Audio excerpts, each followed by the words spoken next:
열린교회 성도 여러분 안녕하세요. 6월 24일 매일 성경 묵상 함께 하겠습니다. 오늘 묵상할 말씀은 로마서 14장 1절에서 12절의 말씀입니다. 우리 함께 읽겠습니다. 믿음이 연약한 자를 너희가 받되 그의 의견을 비판하지 말라. 어떤 사람은 모든 것을 먹을 만한 믿음이 있고 믿음이 연약한 자는 채소만 먹느니라. 먹는 자는 먹지 않는 자를 업신 여기지 말고 먹지 않는 자는 먹는 자를 비판하지 말라. 이는 하나님이 그를 받으셨음이라. 남의 하인을 비판하는 너는 누구냐? 그가 서 있는 것이나 넘어지는 것이 자기 주인에게 있음에 그가 세움을 받으리니 이는 그를 세우는 권능이 주께 있음이라. 어떤 사람은 이 날을 전날보다 낮게 여기고 어떤 사람은 모든 날을 같게 여기나니 각각 자기 마음으로 확정할지니라. 나를 중히 여기는 자도 주를 위하여 중히 여기고 먹는 자도 주를 위하여 먹으니 이는 하나님께 감사하며 먹지 않는 자도 주를 위하여 먹지 아니하며 하나님께 감사하느니라. 우리 중에 누구든지 자기를 위하여 사는 자가 없고 자기를 위하여 죽는 자도 없도다. 우리가 살아도 주를 위하여 살고 죽어도 주를 위하여 죽나니 그러므로 사나 죽으나 우리가 주의 것이로다. 이를 위하여 그리스도께서 죽었다가 다시 살아나셨으니 곧 죽은 자와 산 자의 주가 되려 하심이라. 내가 어찌하여 내 형제를 비판하느냐?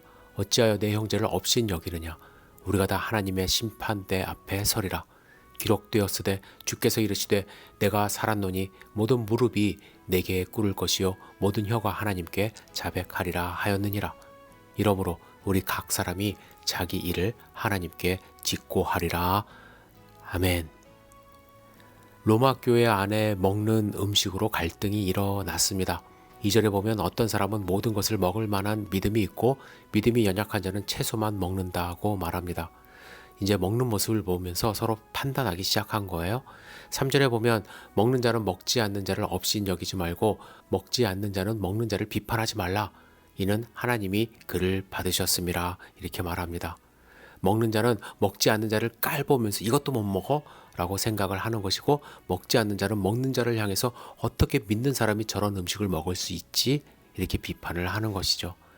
이 당시 시중에 유통되는 고기는 이방 신전에서 사용된 고기가 많았기 때문에 어떤 사람은 그 고기를 먹는 것이 옳지 않다고 생각하여 고기를 먹지 않았고 어떤 사람은 이방신 존재 자체를 부정하기 때문에 먹는 것에 문제가 없었습니다. 고린도 교회에도 같은 문제가 있었죠. 고린도 교회에서 믿음이 약했던 사람은 이방 사람들로 얼마 전까지 이방신을 숭배했던 사람들입니다. 그래서 그들이 고기를 먹을 때 이방신을 떠올리게 되기 때문에 고기를 먹지 못했고 바울과 같은 또 믿음이 있는 사람들은 이방신 존재 자체를 부정했기 때문에 먹는 것에 문제가 없었습니다. 바울은 오늘 본문에서 음식을 먹는 자들을 비판하는 소위 말해서 믿음이 약한 분들이 그렇게 하는 이유에 대해서 그들이 잊고 있는 것이 있기 때문이라고 말을 합니다. 이렇게 비판하는 사람들은 두 가지 사실을 잊고 있어요. 첫째, 우리 모두가 믿음 안에서 의롭다 하심을 받았다는 사실입니다. 그래서 우리는 다른 그리스도인들을 정죄해서 안 됩니다. 왜냐하면 하나님들이 그들을 받으셨기 때문이에요. 3절에 나오는 받으셨음이라는 말은 1절의 받되와 동일한 말입니다. 따라서 하나님이 우리를 받으셨기 때문에 우리도 서로 받아주어야 합니다라는 것이 바울의 입장입니다. 어떤 그리스도인의 행동이나 관점에서 그의 강점과 약점이 무엇이든 하나님이 그 사람을 완전히 사랑하시고 받아주셨다는 것을 잊지 말아야 해요. 그래서 비판하는 것을 멈춰야만 합니다. 이것이 로마서의 핵심입니다. 존 스토트 목사님은 이렇게 말했습니다. 어떻게 우리가 감히 하나님이 받아주신 사람을 물리치겠는가?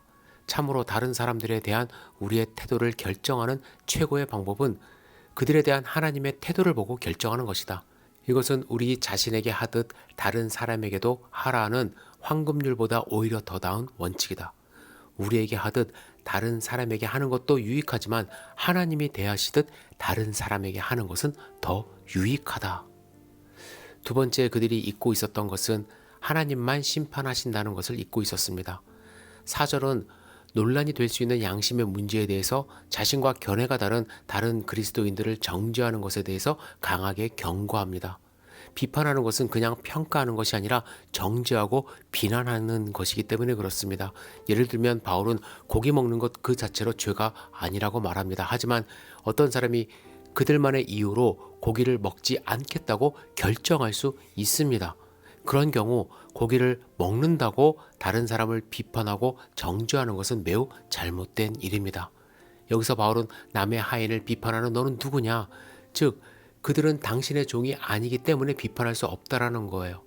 그들은 예수 그리스도의 종이기 때문에 주님께 판단을 맡겨야지 다른 사람이 비판할 자격이 없다라는 것입니다. 자격이 없는데 비판하는 것은 죄가 되는 것입니다. 여러분, 교회 안에 우리가 사는 세상 안에 서로 다른 모습으로 많은 비판의 모습이 일어날 수 있습니다. 이 비판은 나의 행동이 모두 옳다라는 생각, 또 내가 모든 것을 알고 있다라는 교만이 그 비판의 자리로 나를 인도합니다. 여러분, 판단은 하나님이 하십니다. 판결의 자리는 우리의 몫이 아님을 여러분들 잊지 말고, 남을 판단할 것이 아니라 그들을 이해하려고 하고 포용하려고 하는 자세가 먼저 선행되어야 할 것입니다. 기도하겠습니다. 전능하신 주님, 우리가 살면서 누군가를 판단하고 비판하기 전에 내가 먼저 하나님께 용서받고 하나님의 사랑 안에 들어왔다는 사실을 잊지 않도록 도와주시옵소서. 주님, 남을 비판하기보다는 내 자신을 돌아보는 그러한 시각을 먼저 허락하여 주시고 하나님의 사랑으로 서로를 바라볼 수 있도록 인도하여 주시옵소서.